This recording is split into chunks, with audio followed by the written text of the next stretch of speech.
Congo demande à la population de vaquer librement et tranquillement à ses occupations. Les forces de défense et de sécurité ont la parfaite maîtrise de la situation. Nous y reviendrons avec force de détail et images à l'appui.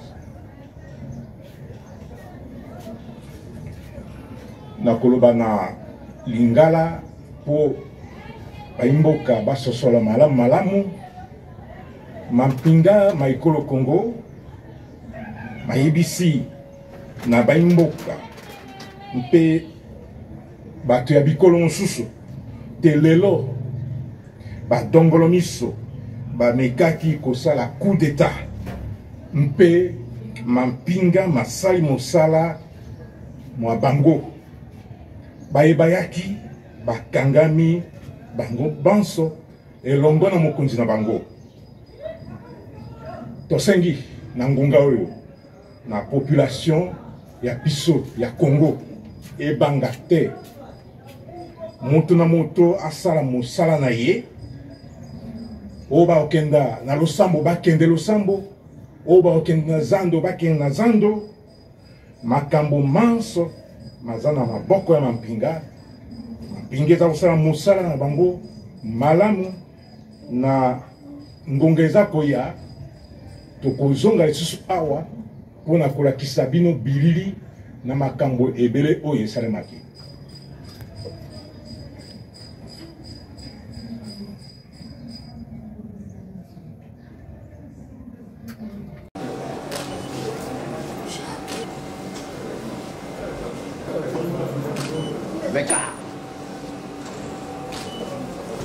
Bonsoir les autorités.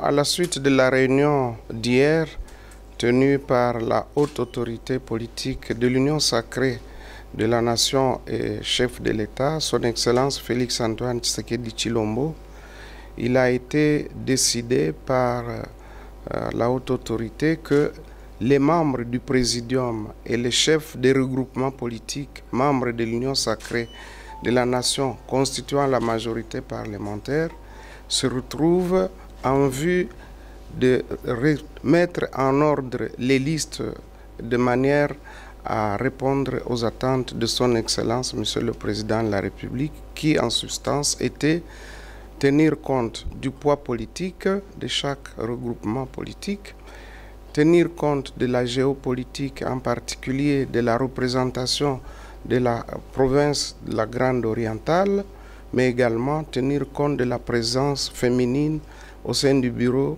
de l'Assemblée nationale. C'est ainsi que, sous la conduite du coordonnateur de la majorité parlementaire, l'honorable sénateur Augustin Kabuya Tshilombo, nous avons tenu la réunion en toute transparence et tous les regroupements y étaient représentés. Ainsi donc, abordant la méthodologie, le coordonnateur de la majorité parlementaire a demandé à chaque président de regroupement de présenter la liste de ses députés. Après cette vérification, il était question qu'on puisse les confronter avec la liste définitive telle que issue de la Cour constitutionnelle dans son dernier arrêt, donc l'arrêt définitif portant désignation de tous les 477 membres, donc députés nationaux tels que validés et confirmés. Au cours de cette séance, il y a eu beaucoup d'échanges et le travail a été un travail technique et en toute transparence. Il a été posé la question à chacun de pouvoir formuler les observations et à l'issue de tous les échanges, la liste complète a été établie à la satisfaction de tous les participants. C'est ainsi que la liste, tenant compte du poids politique de chaque regroupement, a été élaborée et qui totalise 450 députés nationaux, membres de l'Union sacrée de la nation. Ainsi donc, la liste des regroupements par poids politique étant adoptée par la plénière, eh bien, il a été demandé au coordonnateur national d'en faire rapport au chef de l'État, c'est-à-dire lui transmettre cette liste, et à l'issue de la validation de la haute autorité politique, le ticket sera connu et communiqué à tous les députés nationaux, membres de l'Union sacrée. Il y en a qui commencent à prendre une liberté exagérée, et donc on a rappelé tout le monde à l'ordre, parce que c'est dans la discipline que nous pourrions atteindre les objectifs tels que le peuple attend de notre Assemblée nationale. Contrairement à ce que nous voyons dans les réseaux sociaux, que non, nous ne sommes pas mis d'accord, bon, on se pose la question pourquoi les gens peuvent être malhonnêtes jusqu'à ce niveau-là. Au moins, nous avons bien fait le travail. Nous avons commencé à 15 h pour terminer à 21 h. Et nous sommes tous sortis en train de causer sans problème. Mais à ma grande surprise, j'ai vu dans les réseaux sociaux comme quoi nous ne sommes pas mis d'accord. Bon, je ne sais pas ce que les gens recherchent. Si nous sommes retrouvés dans cette salle aujourd'hui, c'était pour clarifier des choses que nous avons revendiquées devant son Excellence, Monsieur le Président de la République. Nous avons jugé bon de confronter la vérité de ce que certaines personnes rencontraient à travers les réseaux sociaux. Bref, l'opinion doit retenir que tout s'est bien passé et nous avons bien terminé. Il n'y a aucun problème. Peut-être les gens peuvent se poser des questions. Comment expliquer que nous parlons sans la présence des autres? Nous pouvons dire à nos amis qui peuvent se poser de tels genres de questions. En ma qualité de président des séances et l'honorable Bahati comme rapporteur de la séance, c'est à ce titre-là que nous prenons parole pour aider, édifier notre peuple à comprendre ce qui s'est passé réellement au lieu de laisser la population dans la confusion monter de toutes pièces. De M. Kamona Yumba Serge, je m'occupe de la gestion de cette carrière, autrement dit le chef de carrière, de Kamilombe, le nom de la dite carrière Kamilombe, pour le compte de la CMDS, ce qui veut dire coopérative minière pour le développement et social. D'accord, je dirais que notre carrière c'est presque 2 carrés, c'est ça la superficie que je suis en train juste de superviser. Voilà. Nous avons choisi, c'est parce que tel que vous venez juste de le dire, que voilà c'est une activité qui est en train juste de faire, disons, de se passer par une main d'œuvre. Donc nous utilisons, c'est-à-dire ce sont les individus, les artisanaux miniers, et même par leur force, par leurs propres moyens, qui font cette activité. Oui, je dirais qu'il y a une différence.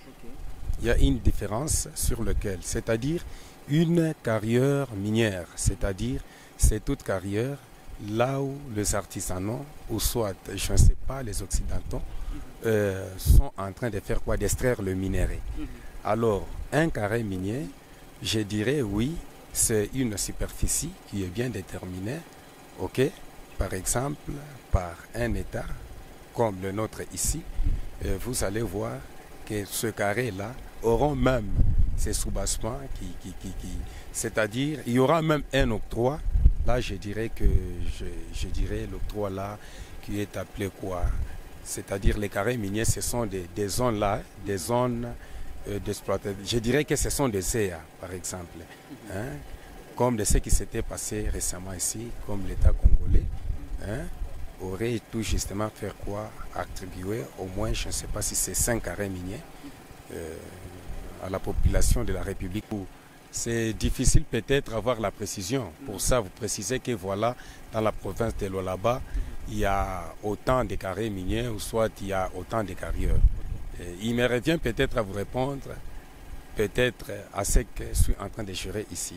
À ce qui concerne Kamilombe, là peut-être je serai à mesure. Mais pour d'autres carrières là, vraiment sous une réserve, pour ne pas parler autre chose. Voilà, nous avons remarqué la présence de plusieurs puits ici. Comment vous faites? Quelles sont la première opération à effectuer avant de creuser ou soit d'effectuer un puits? Merci, monsieur le journaliste. Je pense que la toute première opération, Je dirais c'est tout justement d'abord le recensement ou l'enregistrement. Vous recensez qui? Nous recensons d'abord le Créser, autrement appelé les artisanaux miniers. Par exemple, ils font quoi ou comment? Peut-être ils peuvent se réunir tout à un groupe comme ça et nous choisir peut-être à travailler avec nous dans notre carrière. Une fois terminé comme ça, ils vont venir directement nous voir. Après avoir terminé, c'est nous qui vont leur orienter d'aller directement au bureau de service de CMAP parce que c'est lui le service habilité ou compétent. De l'autre côté, c'est-à-dire, premièrement, ils seront recensés, soit enregistrés, et avoir les cartes pour les artisanaux, parce que c'est le service de CMAP qui offre ça. Et une fois terminé comme ça, c'est-à-dire, c'est à eux-mêmes qui vont montrer leur désir ou leur vouloir, que non, par rapport à l'espace, par là directement, ils seront attribués un calendre. Et le calendre, c'est lui qui est en train de les attribuer, c'est le service de CMAP. C'est-à-dire, la coopérative est en train juste, donc, disons, de s'en occuper ou soit je dirais que donc le service de CMAP est en train de nous encadrer, nous qui sommes coopératifs. Et qu'à notre tour aussi, nous faisons l'encadrement des artisanaux miniers, communément appelés ici creuseurs. Alors, une fois terminé peut-être à ça, du côté CMAP, c'est les calendres. Une fois être attribué les calendres, je dirais que la toute première activité ou l'opération, de l'autre côté, ça sera maintenant les forages. Alors, les forages, constituent à quoi? C'est-à-dire, c'est par là vous allez voir un groupe de gens, ils commencent à forer par exemple comme ça, par terre.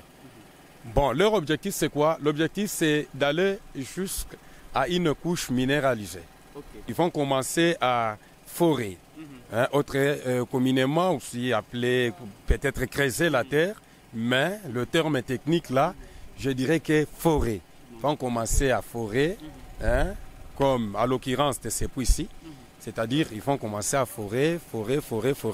L'objectif, je vous ai dit que je me répète encore, c'est d'aller jusqu'au socle. Oui. C'est-à-dire de l'autre côté, une fois trouvé les minéraux, là-bas pour eux, ils commencent maintenant à extraire ça. Commence à extraire ça.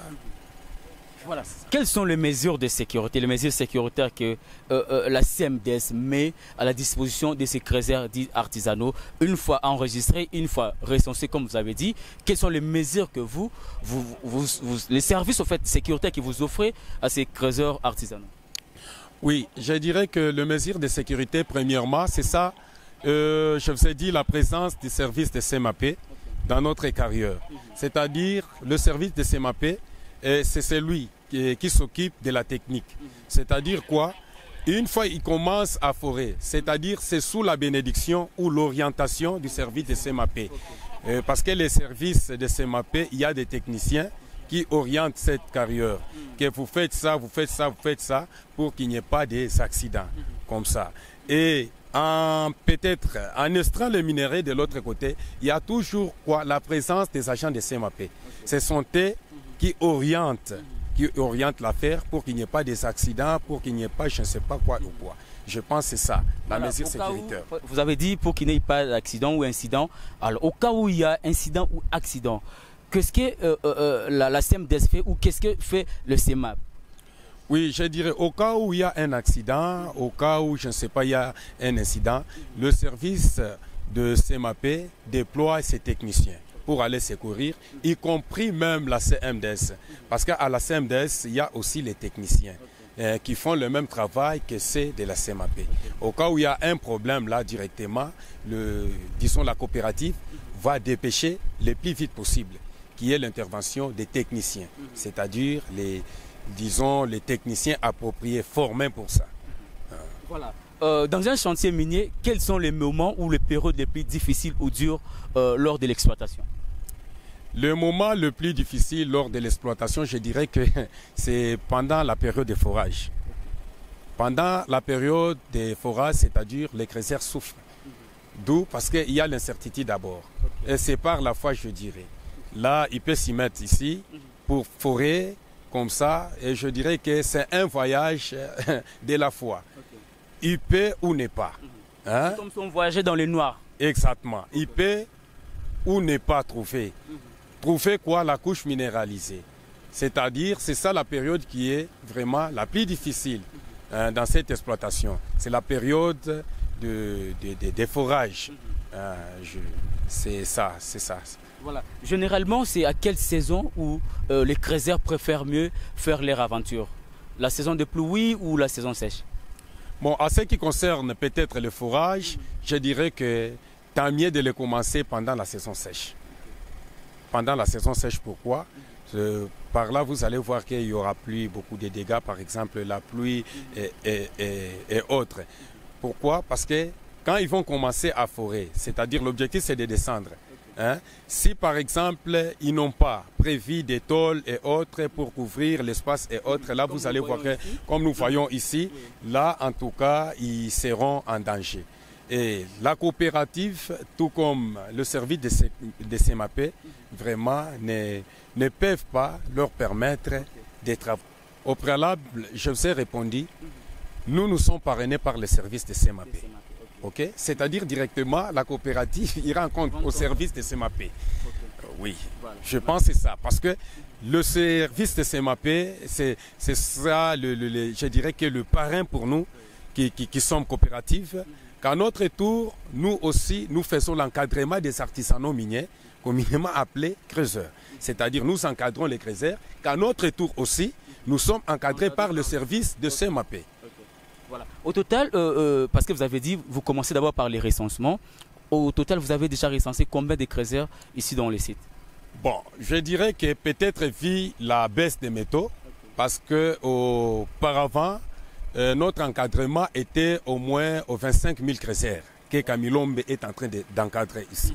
25 000 creuseurs ou artisanaux. Vous avez parlé de baisse des métaux. Donc, vous connaissez aussi des moments pareils où il y a baisse, où il y a rupture peut-être de minéraux ou des trucs. Oui, messieurs les journalistes, ça fait presque une année où il y a eu une baisse des cobalt. Hein, des cobalt, comme on a toujours dit que le Lualaba, ici soit la province de Lualaba, c'est la capitale des cobalt surtout. C'est-à-dire, ça fait presque une année où la province de Lualaba aurait été vraiment dans cette situation de la baisse des métaux. Je ne sais pas si c'est une situation qui est nationale ou soit provinciale ou quoi, qui soit internationale ou quoi. Mais là, nous parlons particulièrement à nous qui sommes Lualaba. Lualaba plutôt. Oui. Voilà. Après avoir fini les forages, combien revient 1 kilo, soit je ne sais pas, des différentes matières qu'on extrait ici? Oui. La vente, ça s'effectue comment? Oui, je dirais que tous ces sylagmatiques ici, ce qui veut dire quoi? C'est-à-dire est négociable. Négociable, même le forage comme ça. Le forage est totalement négociable. Ça dépend de la convention faite peut-être avec les groupes, avec les sponsors et autres. Là, peut-être je peux m'expliquer par rapport à ça. Même à la vente, c'est négociable. La vente, ça se passe comment? C'est par rapport à la teneur. Hein? On va, c'est par rapport à la teneur, par exemple. Là, peut-être je peux m'expliquer à une question peut-être d'une chaîne d'approvisionnement. Ici, quand ils viennent comme ça, ils se réunissent, ils viennent forer. Et quand ils terminent à forer, terminer, ça veut dire quoi? Trouver une couche minéralisée. Pour eux, ils peuvent se limiter par là. Ok? Là, ils vont faire un appel aussi aux creuseurs appelés, je ne sais pas, mercenaires. Parce qu'il y a le creuseur proprement dit, autrement dit, le creuseur du premier souffle. Ce sont des creuseurs qui auraient commencé à faire les forages dans leur calendrier. S'ils n'arrivent pas, là, ils vont faire appel aux creuseurs du deuxième souffle, appelés aussi mercenaires par exemple comme ça. L'objectif, c'est d'aller aux couches minéralisées. Alors, dès qu'ils arrivent de l'autre côté, c'est-à-dire, ils vont commencer à faire quoi?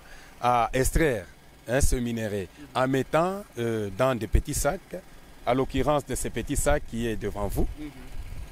Là, ils vont appeler, je ne sais pas, la troisième catégorie des creuseurs, communément appelée sur Lualaba saliseurs. C'est-à-dire, ce sont des transporteurs. Ils transportent en chaîne comme ça. Et quand ils transportent en chaîne, c'est-à-dire en dessous jusqu'en haut. Comme ça, en transportant comme ça. Dès qu'ils arrivent avec ça ici, là nous voyons directement, il y a deux types de minéraux ici. les minéraux qui seront lavés ou soit les minéraux qui seront vendus bruts.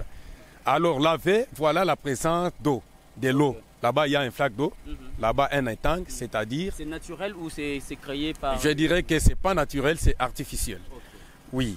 Par là, vous allez voir directement, ils vont acheminer les minéraux là-bas. Il y a des moyens de transport, il y a des cyclistes ici, il y a, je ne sais pas, des taximens et autres, et autres. Ça dépend. Hein? C'est-à-dire le responsable du puits, il peut appeler directement qu'on amène au niveau de l'eau. Si ce sont des minéraux à laver. Alors, si ce sont des minéraux bruts, là, la destination, c'est vraiment du puits vers un dépôt. Il y a un comptoir d'achat ici, appelé un dépôt. Dans le site ou à l'extérieur du site? Dans notre carrière ici, il y a des dépôts. Il y a nos partenaires qui sont chinois là-bas, qui vendent nos minéraux. Et à la question qui m'a été posée par vous, je dirais que c'est slagmatique, c'est-à-dire tout dépend de la teneur. Voilà. Voilà. Après extraction, comment vous faites? Vous quantifiez tous les matières extraites du puits ou vous le laissez partir comme ça, pêle-mêle, sans pour autant savoir un peu du point de vue quantité ou tonnage? Souvent, nous les quantifions. Nous les quantifions. Voilà. Merci. Avec votre permission, on peut quand même faire le tour du site. S'il y a encore un message que vous voulez lancer, étant un membre de la CMDS. Il n'y a absolument. Voilà, merci beaucoup. Voilà. Je dirais que peut-être des contaminations, des respirations et tout. Je dirais qu'il n'y a aucun risque. Il n'y a aucun risque. Oui. Le risque dépend par rapport aux matières extraites ou ça, il n'y a aucun risque pour toutes les matières. Exactement, le risque dépend des matières extraites.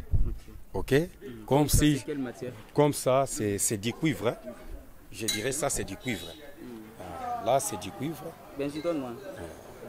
Là, c'est du cuivre. Ici, nous estons souvent les cuivres, ainsi que les cobalt. Oui. Ça, c'est du cuivre. Là, c'est du cuivre. Voilà. Comment vous faites? Parce que moi, je n'ai aucun élément par rapport à ça. Comment vous faites pour différencier les cuivres et du cobalt? Je vous ai dit ceci. Quand ils se mettent peut-être dans le forage, c'est-à-dire leur objectif, c'est d'aller trouver une couche qui est minéralisée. Et la couche minéralisée, ça peut être une couche de cobalt ou soit une couche de cuivre. C'est-à-dire, c'est différent. Si vous regardez bien, vous observez bien quelque part ici, le cuivre a une couleur, la couleur qui est verte, hein, la couleur verte. Directement, là, pour un creuseur expérimenté, une fois trouvé ou soit arrivé dans cette zone-là, il va se rassurer, se rendre compte directement que je suis dans une couche de cuivre. Ok? Alors, dès qu'il passe peut-être cette couche-ci, arrivé à une autre couche, là directement, il va se rendre compte que je suis dans une couche ou zone de cobalt. Là, c'est automatique. On ne se trompe pas, peut-être on peut se tromper que non, voilà, il a pensé parce que c'était du cuivre, ou c'était peut-être du cobalt ou autre matière que ça. Ils ne peuvent pas se tromper. Ils ne peuvent pas se tromper. Pourquoi? Parce que quand ils sont en train de forer, c'est-à-dire il y a des experts, hein, donc les gens qui connaissent mieux de ce qu'ils sont en train de faire, de chercher. C'est-à-dire pour se tromper, non, ils ne peuvent jamais. Est-ce qu'il y a aussi des matériaux qui permettent aussi de détecter la quantité ou les différentes matières qu'on trouve? Oui, par exemple, en cas de doute, quand ils se retrouvent peut-être face à une couche minéralisée, là directement, ils vont faire remonter un échantillon. Ok? Une petite quantité comme ça, et directement, ils vont amener ça. Je ne sais pas, il y a un appareil ici qui est appelé Métorex. On va venir avec ça. Ok? En arrivant, c'est-à-dire c'est le Chinois, ou soit un Congolais lui-même, hein, peut mettre ça à cet appareil qui est appelé Métorex. C'est par là on saura que c'est du cuivre ou pas, c'est du cobalt ou pas. En cas de doute, par exemple, s'ils arrivent à douter, là, ils vont prélever peut-être un échantillon et remonter avec ça à un dépôt. Et là, ils vont mettre ça à un appareil qui est appelé Métorex. Et c'est cet appareil qui va le certifier, donner une certitude que voilà, ça c'est du cuivre ou soit ça c'est du cobalt, tels qu'ils sont venus avec. Voilà, toutes les matières extraites ici au Congo, la transformation se fait toujours ailleurs. Là, sous une réserve, parce que la coopérative a ses limites. Hein? nous nous limitons peut-être par rapport à la gestion de cette carrière. Mais les autres là, nous ne connaissons pas. Pourquoi? Comme les partenaires, comme nos partenaires qui sont avec nous ici, c'est-à-dire ils achètent ça. Une fois terminé à acheter ça, ils amènent à des usines de traitement. À l'occurrence de TCC ici, de CCR, Metal Mine, Rush Mining, etc. Je ne sais pas, ça dépend. Là où lui-même, il va en vouloir amener quoi, ces minéraux ou soit ces produits. Voilà, une fois que le matière est extrait du puits, il n'y a pas un délai de la conservation sur la surface. Là, il n'y a aucun souci par rapport à la conservation à la surface. Il n'y a aucun délai. Aucun délai. Il n'y a aucun délai. Aucun risque de contamination ou de quoi que ce soit. Moi, je vous ai répondu peut-être par rapport à cette question. Ça dépend des matières extraites. Par exemple, l'uranium, si quelqu'un vient de faire d'extraire ça, peut-être a des conséquences. A des conséquences. Mais pour le cuivre ici, du cobalt et autres, il n'y a aucune conséquence. Voilà. Et par rapport à ces sites, quelle est la quantité la plus extraite ici? Quelle est la matière la plus extraite? Est-ce le cobalt ou le cuivre? Souvent, c'est du cobalt. Souvent, Kamilombe, il produit en très grande quantité du cobalt. Merci. On peut faire le tour du dépôt quand même. Ça ne dérange pas. Là, directement, ils vont faire remonter un échantillon. OK? Une petite quantité comme ça. Et directement, ils vont amener ça. Je ne sais pas, il y a un appareil ici qui est appelé Metorex. On va venir avec ça. OK? En arrivant, c'est-à-dire c'est le Chinois, ou soit un Congolais lui-même, peut mettre ça à cet appareil qui est appelé Metorex. C'est par là on saura que c'est du cuivre ou pas. C'est du cobalt ou pas. En cas de doute, par exemple, s'ils arrivent à douter, là, ils vont prélever peut-être un échantillon et remonter avec ça à un dépôt. Et là, ils vont mettre ça à un appareil qui est appelé Metorex. Et c'est cet appareil qui va le certifier, donner une certitude que voilà, ça, c'est du cuivre ou soit ça, c'est du cobalt, tel qu'ils sont venus avec. Voilà. Toutes les matières extraites ici au Congo, la transformation se fait toujours ailleurs. Là, sous une réserve, parce que la coopérative a ses limites. Nous nous limitons peut-être par rapport à la gestion de cette carrière. Mais les autres là, nous ne connaissons pas. Pourquoi? Comme les partenaires, comme nos partenaires qui sont avec nous ici, c'est-à-dire ils achètent ça. Une fois terminé à acheter ça, ils amènent à des usines de traitement. À l'occurrence de TCC ici, de CCR, Metal Mine, Rush Mining, etc. Je ne sais pas, ça dépend. Là où lui-même, il va en vouloir amener quoi, ces minéraux ou soit ces produits. Voilà, une fois que le matière est extrait du puits, il n'y a pas un délai de la conservation sur la surface. Là, il n'y a aucun souci par rapport à la conservation à la surface. Il n'y a aucun délai. Aucun délai. Il n'y a aucun délai. Aucun risque de contamination ou de quoi que ce soit. Moi, je vous ai répondu peut-être par rapport à cette question. Ça dépend des matières extraites. Par exemple, l'uranium. Si quelqu'un vient de faire d'extraire ça, peut-être a des conséquences. A des conséquences. Mais pour le cuivre ici, du cobalt et autres, il n'y a aucune conséquence. Voilà. Et par rapport à ces sites, quelle est la quantité la plus extraite ici? Quelle est la matière la plus extraite? Est-ce le cobalt ou le cuivre? Souvent, c'est du cobalt. Souvent, Kamilombe, il produit en très grande quantité du cobalt. Merci. On peut faire le tour du dépôt quand même. Ça ne dérange pas.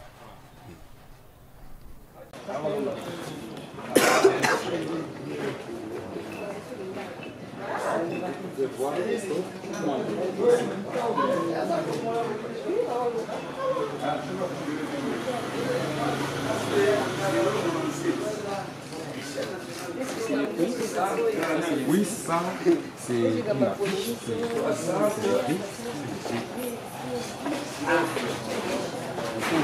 Est-ce qu'ils arrivent aussi des fois de trouver le diamant Non. Non. Arrive à trouver quoi? De or ou diamant, d'autres matières en dehors de ça? Bon, souvent, ce n'est pas le cas. Okay. Parce que nous n'avons pas les appareils là, peut-être, appropriés ou spécifiés. Okay. Souvent, c'est ça.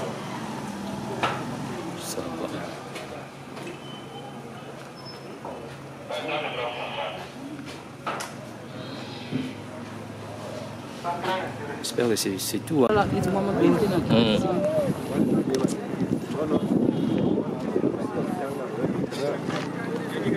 Ah, maman la boulot, hein.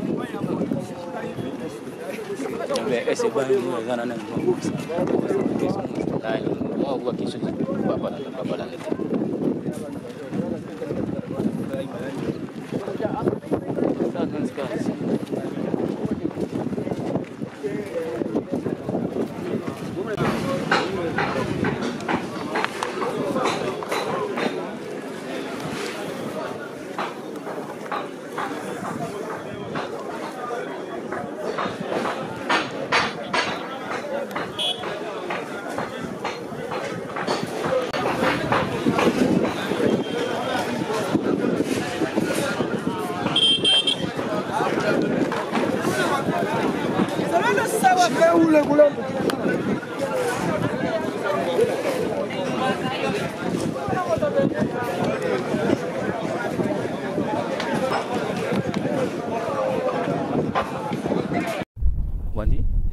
Voilà, nous sommes à la rivière dont M. Serge parlait. C'est ici qu'on lave hein, les différentes matières. Okay.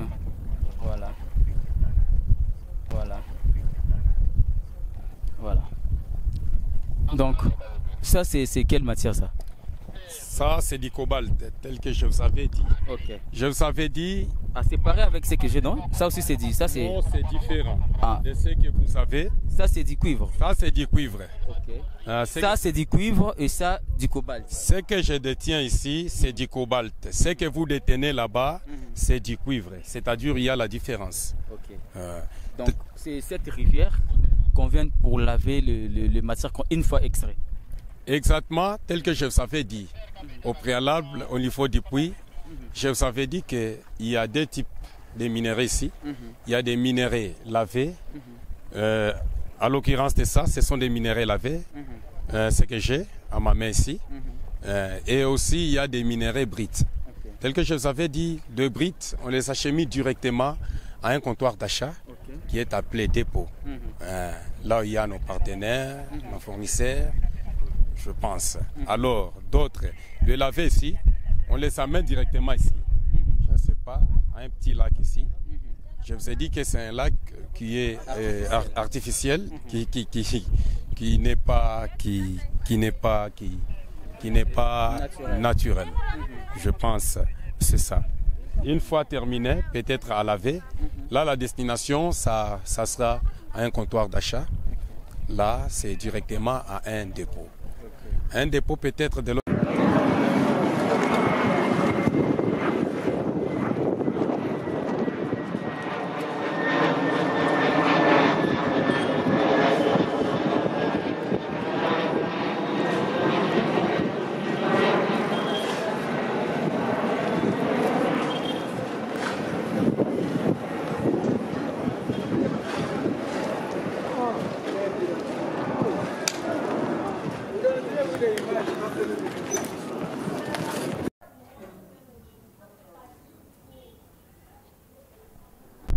De nous avoir encore donné cette occasion. Nous, en tant que chef de site de carrière de Kamilombe pour le compte de la CMDS, nous voudrions demander seulement à notre gouvernement, le gouvernement d'Ilualaba, gouvernement national de Kinshasa et autres, de pouvoir nous aider, vraiment. Nous aider en quoi? Premièrement, que nous soyons dans notre vraiment zone d'exploitation. C'est-à-dire que Kamilombe soit réellement d'abord un ZEA. En plus de cela, que le gouvernement puisse nous aider aussi par rapport aux différents contrats qui sont aux différentes usines ici. Par exemple, si un Congolais veut peut-être amener ou acheminer son véhicule de minerais, soit un tract de minerais de l'autre côté, il ne sera pas vraiment accepté facilement. Il aurait fallu que les Congolais là puissent passer via un Chinois comme ça. Alors ça c'est vraiment une difficulté qui est énorme. Parce que le président de la République, sans cesse, je ne cesse jamais de le rappeler dans son discours.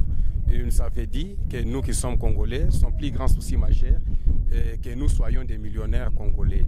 Et bien sûr, je pense que tout est possible, mais sauf qu'il y a quelque part que nous rencontrons vraiment une petite difficulté du côté de nos amis chinois. Sur ce, je voudrais à ce que les gouvernements congolais puissent nécessairement nous aider, puissent s'impliquer dans ce secteur minier, afin que nous recouvrons aussi un droit sur ces points que nous venons juste d'épingler ici. Merci beaucoup. Rappelez encore votre nom. Je me nomme de Kamona Yumba Serge, le chef des sites de la carrière Kamilombe. Merci beaucoup. La CMDS. Merci beaucoup.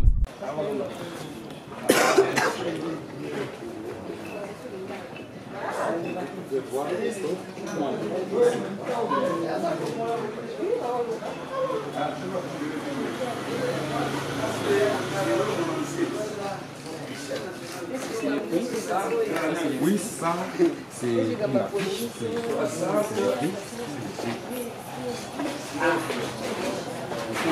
Est-ce qu'ils arrivent aussi des fois de trouver le diamant Non. Non. Arriver à trouver quoi? De or ou diamant, d'autres matières en dehors de ça. Bon, souvent, ce n'est pas le cas. Okay. Parce que nous n'avons pas les appareils là, peut-être, appropriés ou spécifiés.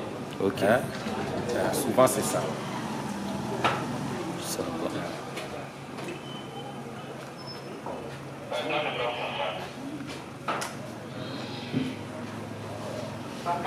J'espère que c'est tout. Hein.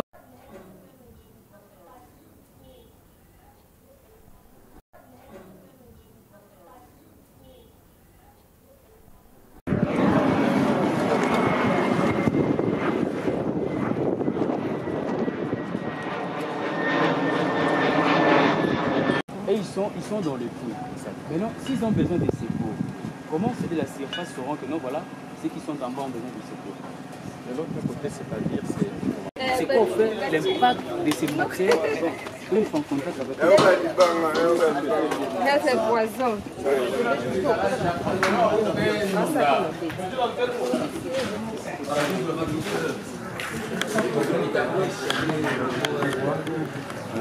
Et des coups.